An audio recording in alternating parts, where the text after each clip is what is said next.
Alright, before I get into this review, let's just shoo away all the pervs, all right? I get that the suit design is like that, but you know, I said I'd review every Phantom Thief, so we gotta get through it. So shoo, go. Alright, are all the Brandons gone? Alright, okay, let's get into this.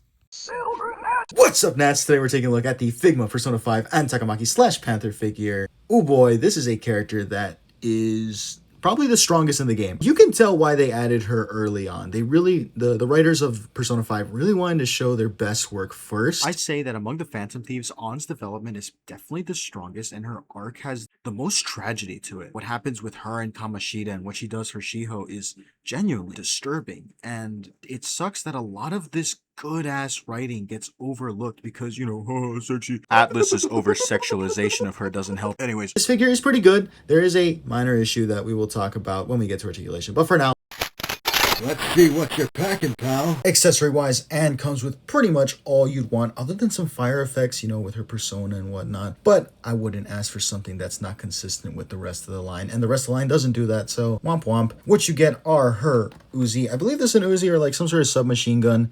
I don't remember using this one specifically. I don't actually remember which one I used. The whip, which is, I think, her initial whip. It comes in 3 segments. Be careful. Mine is splitting at this peg, so it is a little loose, and that sucks because this figure is expensive on the aftermarket. I do want to show you how the whip works. So basically, you get the handle, you get an extension bit, so you can do this, and then you get the final bit, which is the actual, like, you know, part that's going to beat the fuck out of the monster. Again, a little cracked, so be careful. And you get this really long dynamic whip that is super fun to mess with in photography. But if you want it to be shorter, you can. Oh, see that? Man, that sucks. You can put the grip here, and then you can have a shorter whip, so it's a little more manageable on the shelf or in your collection. I think this entire thing is out of focus, but it's just very thin. And yeah, the detailing on this whip is very nice. I'd love to show you, but my camera just loves the background more. And now it's focusing on my hand. There you go. So yeah, you have a shorter whip, longer whip. Pretty cool. Options. Options are fun. You get 3 really pretty face sculpts. You get a, hold on, focus. Get a relaxed face, determined, like looking to the side, angry face, and her winky face, which is for her all-out attack. Pretty cool. I love that they reference the all-out attacks in these. Get this fan for spanking the shit out of anyone who is possessed by the enemies. I love this.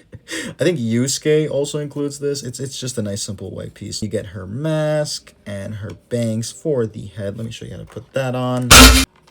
You just gotta go bada bang, bada bang. Look at that. That's so cute. Very nicely done. Good job, Figma. Finally, her hands come in that really nice Figma holder. I love that it just keeps them all organized in one big solid piece. And yeah, it's just the pink gloves, peace signs, open hands, gripping. And then this is a grip for the gun. And there's the trigger hand. So she can only shoot with her right hand. Her right hand, yep. I didn't mix up my left and rights, totally. What's good? Also, she has a stand. This isn't hers, but all Figma stands are the same. So yeah, Figma stand, yay. What's cooking, good looking? Aesthetically speaking, Anne is really well realized. Figma does a great job at replicating the materials they use. This is like a latex or suit, so you're gonna get a shine, a glimmer, which compared to like the mattness of Ryuji works really well. Also, let's just do the scaler right now. These work great. These are such well-skilled figures. It sucks that P4 and P3 have not completed their teams, but I am very happy that at least P5 has every member, including Captain Unnecessary. Anyways, sorry, we got to get back to actual aesthetics. It's pretty nice. Everything is well painted. No paint splotch here, even though this is like very tiny details that we're painting. These are microscopic zippers, and they're crazily done. It's pretty simple design, though. It's just a red bodysuit. I like the separation and the, well, we'll do that in articulation, but they take advantage of the boot being a separate part, and there's a boot swivel that is basically a thigh swivel. The gloves are very nicely done. The face sculpt is really, really nicely done. I love that the pin is painted. That's cool. And the Phantom Thief mask is a little malformed on mine. I try to squeeze it every so often just to fix it, but it doesn't go away, which sucks. It's nice, but it does look a little awkward on her.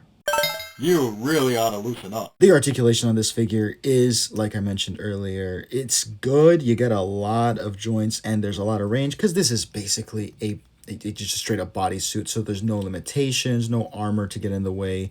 But here's the part I don't like. Figma implemented a drop down hip system that immediately drops both of them down. It's one piece that just slides in and out of her, which can be a little awkward if you only want to lift one leg, but it's a Mofex all over again. This drop down hip does nothing, and without it, her leg basically goes that high up.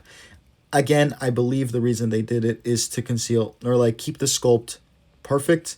So this drop down hip, while being useless, does, I guess, serve the function of, hey, look, aesthetically it looks perfect. And Figmas have always been looks first over anything else. At least that's how I always seen them. Anyways, like I said, joints are unhindered everywhere else. She can look up that far, down that far. You can really bear the chin. Wow.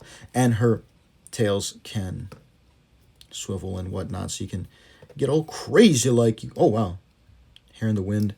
The tail can also swivel and hinge. Be careful with this because this figure, again, is very expensive. And these joints feel a little fragile. This tip swivels, but I don't know. I don't want to force it.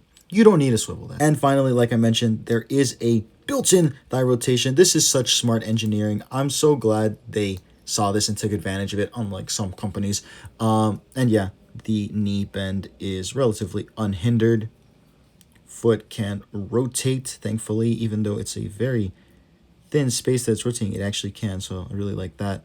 And the foot can move up and down that far. No toe joint and ankles. Standing her up, let's see. I have a little bit of trouble standing here, but these are not the worst heels I've dealt with. And obviously, you get more villains or villains. That's great. You guys remember those heels? Pretty good articulation overall. I just really don't like this. So, in conclusion, is that a bird? So, in conclusion, this figure is fun. It reminds me a lot of Super Sentai figures, probably because it's basically a seamless bodysuit. I do not like that hip joint at all, and the more I think about it, it does bother me. And it sucks. It sucks a lot that the whip accessory is cracking on me. That, man, Figma... The aftermarket price on this is so damn expensive. So, buy at your own risk. It's a very fun figure, though, and I'm really happy to have her and the rest of the thieves on my collection. If you follow the story of the game, you'll know who's next. If you like the video, comment down below what your favorite member of the Phantom Thieves is. Subscribe to Silvernet for more Silvernet content. And that's pretty much all I have to say. So, take care of yourself, and as always...